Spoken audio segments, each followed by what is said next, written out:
생본 미성불,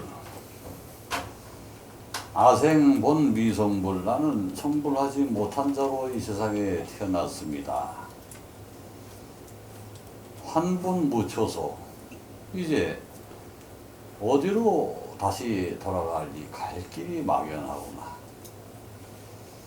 막연 환분무초소. 이래도 돼요. 막연 환분무초소. 그래서 우리가 그럼 어떻게 하면 좋냐? 방안을 하나 제시를 하는데 그 방안 중에 하나가 뭐냐 하면 이제는 생사를 멈출 수밖에 없구나. 그건 오늘의 성과는 미리 말씀드리자만 단순해요. 오늘 삶과 죽음 그 두 가지를 버립시다. 그 선생님은 뭐 연세가 그거 됐으니까 그런데 그럼 우리 보고 죽으라는 소리요. 천만의 말씀. 그럼 우리 보고 살으라는 소리요. 천만의 말씀. 생사의 감각을 없애버리자는 소리입니다. 어떤 사람이 암에 걸렸는데 지난번 강좌 때도 그 얘기를 했습니다. 분명히. 암으로 인해서 죽는 환자는 별로 없어. 암에 걸렸다는 그 식 때문에, 식. 머리에 박혀있는 의식. 그 의식으로 인해서 스스로 암세포를 키우고 정상세포를 죽입니다. 나는 이제 틀렸다 하는 그와 같은 의식이 그 사람을 못쓰게 만들어요. 생사를 거두고 삶과 죽음이라는 것을 완전히 소멸시켜버리고, 그리고 그것이 열반의 기초라는 것을 알아요. 이 삼매경에 보면은 끊임없이 나오는 구절이 하나 있어요. 뭐냐 하면은 태어난 바 없으니 멸하는 바가 없다. 생겨남이 없으니 사라짐이 없다. 이런 식의 표현이 굉장히 자주 나와요. 뭐냐 하면 그 근원에서 나타난 것이 없으니 무엇이 또 사라지겠느냐. 그래서 생사 또는 생멸 또는 유무 이런 식으로 거듭되는 있고 없음의 차이, 여기에서 바로 진리의 근원이 싹 트는 것이에요. 바로 거기에서 모든 희극과 비극이 감각을 두고 엄청나게 벌어져요. 두 개가. 하나는 기쁨의 인생이고 하나는 슬픔의 인생이에요. 생과 사, 생은 기쁨이고 사는 슬픔이고 아닙니다. 생이 오히려 슬픔이고 사가 기쁨일 수도 있는 것이고 생사를 모두 다 버리는 것이 기쁨이고 모두 다 취하려고 하는 것이 슬픔일 수가 있다 이 말입니다. 그래서 그러면 선생님께서는 오늘 뭐 생사강을 하십니까? 이 삼매라고 하는 것이 무엇이냐 하면 그것을 이미 떠난 의식이다. 아, 그러면 오늘 무슨 사생관을 강설하십니까? 그건 아니죠. 사생관이 아니고 여러분의 의식 속에서 나타남과 사라짐. 그 의식의 나타남이 생이요. 사라짐이 멸입니다. 그 생멸이 거듭되는 것을 가리켜 우리는 무엇이나 번뇌망상이라고 하지요. 그 번뇌망상이 곧 생사요. 이것이 끊어져 버리면 무엇이냐 하면은 열반의 기본이 되는 각이라고 각. 깨우칠 각. 생사를 깨우쳤다. 삶도 없고 죽음도 없고 생사가 이어짐도 없다. 태어나서 죽는 것도 없다. 태어난다는 그 자체도 사라지고 죽음이라는 것도 사라지고 태어나서 이어져서 살다가 죽는 것도 없다. 그럼 뭔가 이 자리에서 헛개비가 되겠네. 아무것도 없는 헛개비가 되겠네.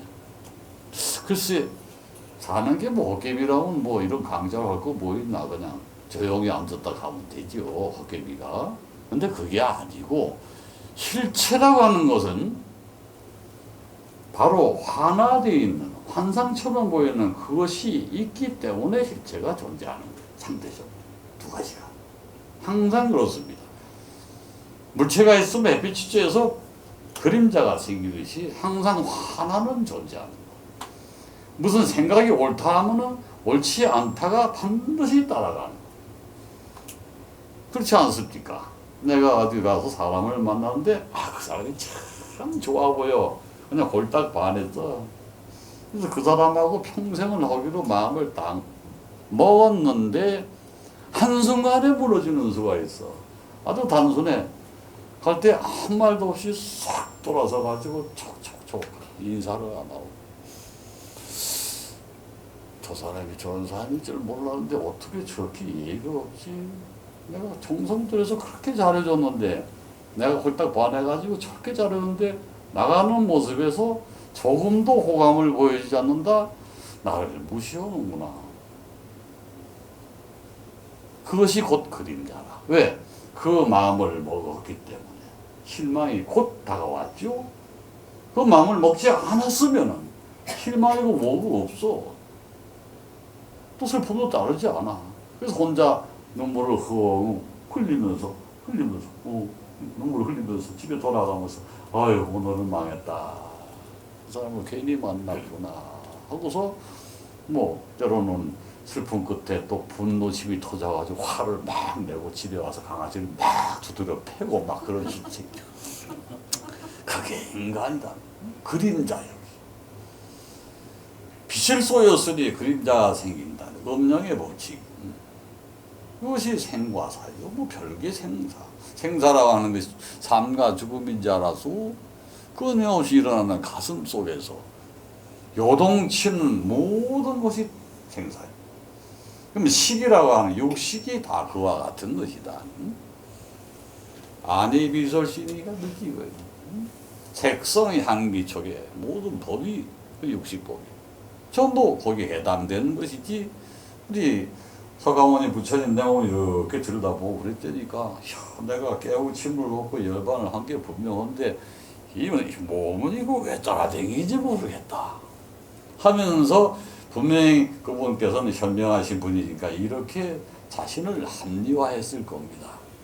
그래, 내 몸이 없으면 그들의 눈에 어찌 비칠 수 있단 말이야. 그래, 할 수 없구나. 내 늙어가는 모습을 보여줌으로써 생과 사를 또한 보여줄 수 있겠구나 하고 열반경에 보면은 그와 같은 비슷한 얘기가 나옵니다. 마지막에 유언로시 때쯤에 내가 이와 같이 죽음을 맞이하여 저 세상 가는 것을 이미 알고 있었으나 나의 죽음에 임해서 좋지 못한 음식을 제공한 그 사람이 절대 욕을 먹거나 욕을 당하는 일은 없어야 한다. 나는 이미 알고 있었고 그 일을 해줄 수 있는 사람은 하나 없뿐이다. 이렇게 얘기를 해요.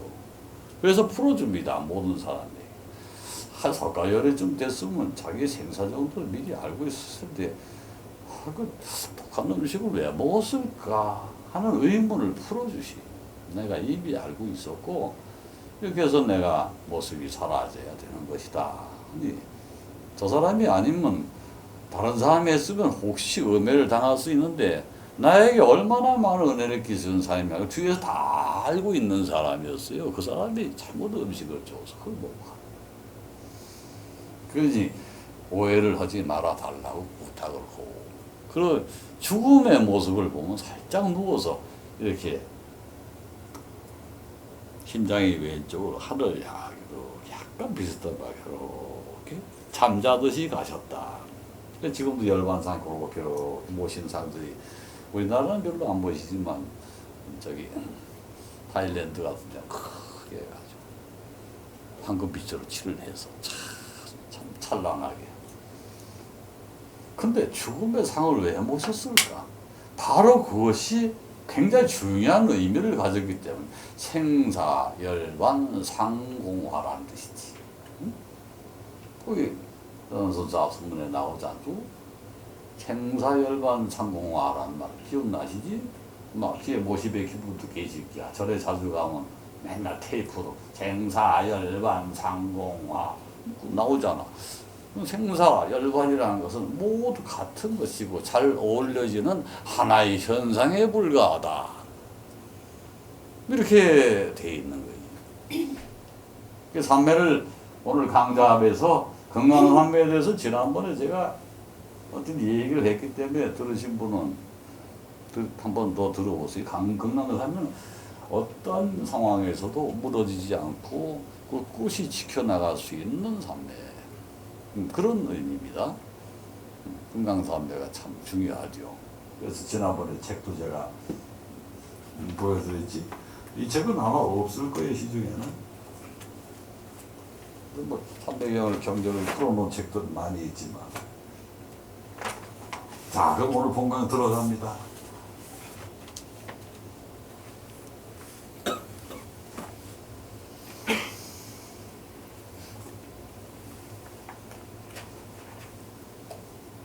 전혀 관계없는 얘기 들어가요. 일체유심조. 일체유심조 한번 해봅시다. 일체유심조. 일체유심조가 뭡니까? 거사. 모든 것이. 응? 큰 소리로. 예, 모든 게 마음하게 달려있다는 것이죠. 모든 것은 마음먹이 달렸다. 모든 것은 내 마음의 움직임에 달렸다. 모든 것은 마음이 이루는 현상에 불과하다. 이 원효대사님이 방항진에서 의상대사와 같이 이제 노숙을 하다가 그 무덤에서 해골물을 어찌 모르고 마시고 나서 그 다음날 구역질을 막 하고 토하고 어지럼증해서 탁 깨우치셨다는 그런 이제 전설 같은 얘기가 있는데 뭐 그 과정이야 뭐 어쩐지 잘 모르겠지만은 이 내용을 보게 되면 말이요 모든 것은 그 마음을 먹기에 달렸다 이렇게 되어 있지 않소. 그랬을 때 이 마음이라는 것이 도대체 어떤 헛개비요? 한번 답을 해주십시오. 저기 뭐다. 네. 한번 답을 내주시오. 도대체 그 마음이 어떤 헛개비길래 마음 먹기에 달렸다는 소리. 뭐 이랬다 저랬다 하는데 저울추가 일로 가면은 한 세월이고 또 절로 가면 두 세월이고 뭐 이런 겁니까? 아니면 무슨 특별한 의미가 있다는 소리입니까? 어떻게 마음 먹기에 따라서 모든 게 달라지다는 소리요? 한번 설명을 해보시오. 정신력이 중요하다 뭐 이런. 정신력이 중요하다. 아주 실용적으로 좋게 답변을 잘 하셨네. 그러니까 내가 아무리 미취학 경지에서 비록 보잘것없이 산다 해도 마음을 굳건히 먹고 정신력으로 버티면 가난해서 헤어날 수도 있다. 뭐 이런 것까지 다 포함해서. 또 누구한테 모욕을 당했는데 그 사람이 나를 아주 업신여겼음에도 불구하고 내가 한 생각 돌림으로써 그와 같은 인욕의 경지로 욕됨에서 벗어날 수 있다. 이런 것까지 다 포함되는 거죠. 그러면 그 마음이 도대체 얼마나 요사스러우면 그렇게 싹싹 변한다는 소리고. 한번 그거를 누가 탁 나는 자신 있게 경험이 있으니까 한번 얘기하고 싶어요. 저기 부동보살, 부동산 하시는 부동보살. 어떻게 생각하시고 이 점에 대해서? 그러지 말고 진짜나 본 얘기요. 그 얼마나 억울해서 옆에서 그냥 뭐 그렇게 뭐 해가지고서 뭐 증인 서달라 뭐 이러면서 해가지고 사람을 병신 만들려고 막 그랬는데 참고 막 이럴 때 어떻게 이겨냈어? 분명히 그런 생각을 했을 거예요. 내가 못나서 그렇다. 내가 얼마나 못났으면 전 인간한테 사기를 당했어. 내가 너무 못났고 처량하고 내가 욕심에 미쳐가지고 저런 인간하고 같이 일을 했지. 막 솟아오르는 분노심과 함께 자기에 대한 모멸, 이런 것이 마음을 확 돌리. 자, 어떤 마음을 돌렸을까요? 간단하게 얘기해서 탐욕에 젖어버린 그 마음을 덮어 써버렸어. 한꺼번에 싹 사라집니다. 저 인간과는 이제 끊는다. 한꺼번에 욕심과 바꿔버린. 그러니까 마음이 편하. 그 욕심이라는 것이 뭐냐면 나의 정체였던 거예요. 욕심으로 인해서 인욕을 해야 되는 불우한 경지에 빠졌어. 그래 이제는 딱 버리니까 방해를 해버리니 평화가 찾아왔더니 참 이게 일체유심조라 그와 같은 상황이 있을 때 해당되는 말이지. 그냥 평소에 공부 못하는 놈 지옥 파가면서 너 같은 걸 왜 낳았어? 아유 내가 미친년이지. 애를 팍팍 쪼아가면서 그거 일체유심조로 바꿀 수 있냐? 내가 미친년인지 그래봐야 맨날 가도 그 모양이지 하나 달라질 거 없어. 그래서 하나의 마음이 또 하나의 마음을 조종한다. 천만의 말씀. 마음을 없애버렸다는 소리요. 마음을 없애버린 자리가 곧 삼매야. 마음을 싹 없애버리고 무엇이 남았느냐 하면은 마음이 없는 자리에 귀신이 남는 거야. 나라고 하는 귀신이 거기에 딱 등장을 해. 수천 수만 년 된 자기 조상 몽땅 다 더한 영적 유전자가 축적되어 있는 무시무시한 자기 자신이 나타나는 거지. 땅 나왔어.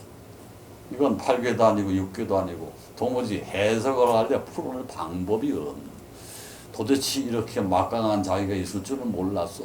그냥 단순한 아무개야 부르는 그런 존재로만 알고 지냈는데 어느 날 내 마음을 몽땅 다 치워버리고 나니 그 속에서 내 혼이라고 하는 것이 불쑥 나타나는데 무시무시한 마귀 같은 놈이야 사실은.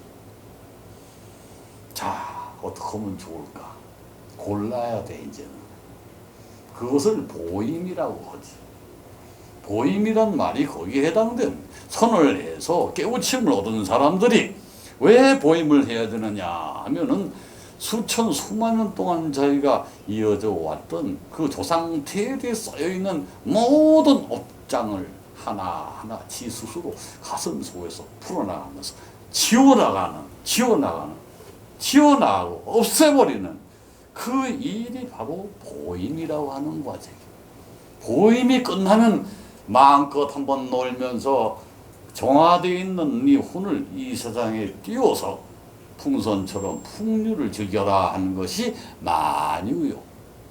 만유라는 말도 들어봤을 거죠. 심지어는 화계사의 만유 스님이라고 계셨어. 근데 맨날 술만 처먹다가 쫓겨났지. 응? 무진장 스님하고 싸움지기나 하고. 그랬습니다. 이 만유라는 그렇게 어려운 것이요. 왜? 다 지워지지 않은 상태에 아직도 마귀 덩어리가 남아있는 그 심성을 새로 만들어서 지고 댕기. 이 혼이 지니고 있는 그 심성이 정말 무서운 거예요. 혼에도 심성이 감춰져 있고 다 없앴다 그러지만 그 혼이 가지고 있는 과거세부터 이어져온 엄청난 자기 업장의 그 심성이 또 드러나기 시작합니다. 이걸 지우기가 힘들어. 그래서 스님들이 한 소식 들었습니다. 그러면 그 다음은 그러면 아직 멀었습니다. 그래 그러면 한 소식 들을 때까지 내가 안 죽고 기다릴게. 10년이 지나가도 또 마찬가지야. 그럼 넌 오늘부터 내 제자가 아니다 하고 그때서야 내쫓아버리는. 이게 진짜 스님 실제로 있는 일이죠. 오대한 상원사에서도 그래서 그 양반이 앉아가지고 참선하다가 제자였던 회양이 왔어. 자, 네 한 소식 듣고서 벌써 10년이나 지났는데 그간에 얼마나 변화가 있었냐. 아직도 멀었습니다. 멀었으면 이제 떠나라. 쫓아내버려. 뭐 함자 하나 딱 울산에 그죠. 번양에다 채워놓고 잘 지내긴 했는데 평생을 그걸 제자라고 부르지 않았어. 깨우치긴 했으나 보임을 잘 못했고 보임 자기가 가지고 있는 심상이 이 이상 그 이전에 모든 이력서를 다 지워버리는 깨끗이 정화하는 그 작업이 보임이 기간이 보통 3년에서 5년씩 걸립니다.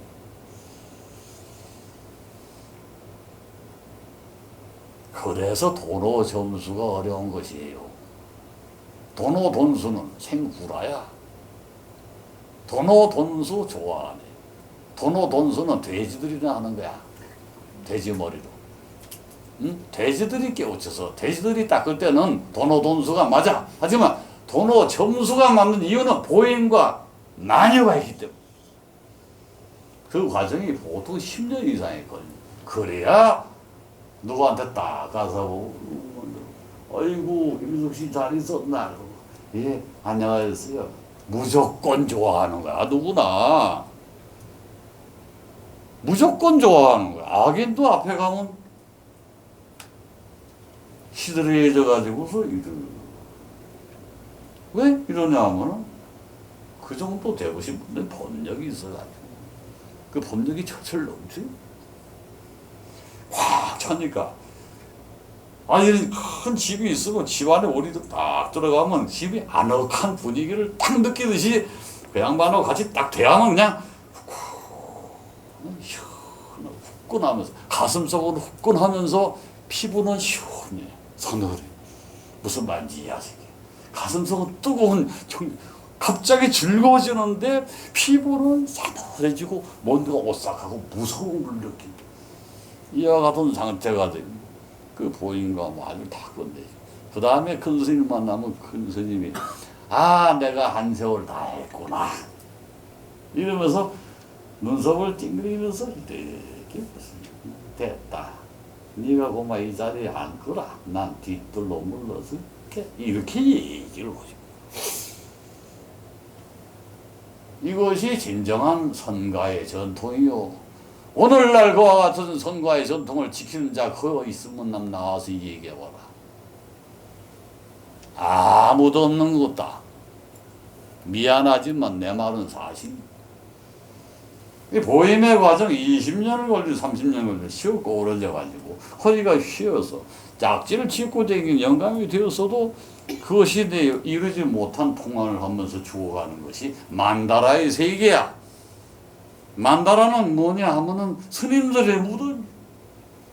겉으로는 하나씩 하나씩 붙여놓고 성으로 떠받들어지지만 실질적으로는 나중에 화상으로 모셔주는 분은 한 번 더. 왜? 스스로 자기가 결정한 결정성은 자기에게서 나오는 것입니다. 누가 그렇게 시켜주는 게 아닙니다. 보여줌이 없었어. 법관을 하면은 앉으신 분들이 지금 좀 추울 거야, 그지? 좀 서늘한 느낌 받지, 지금? 왜? 지금 서늘하게 강좌하고 혼을 내고 있거든. 여러분 공부하시려면 그렇게 하세요. 내가 그렇게 끌고 갈 테니 몇 년이 걸려도 좋으니 부처님 꼭 만들어야 되겠다. 아시겠나? 여기서 이강환 잠깐 쉬었다가 또 하자. 일체유심조.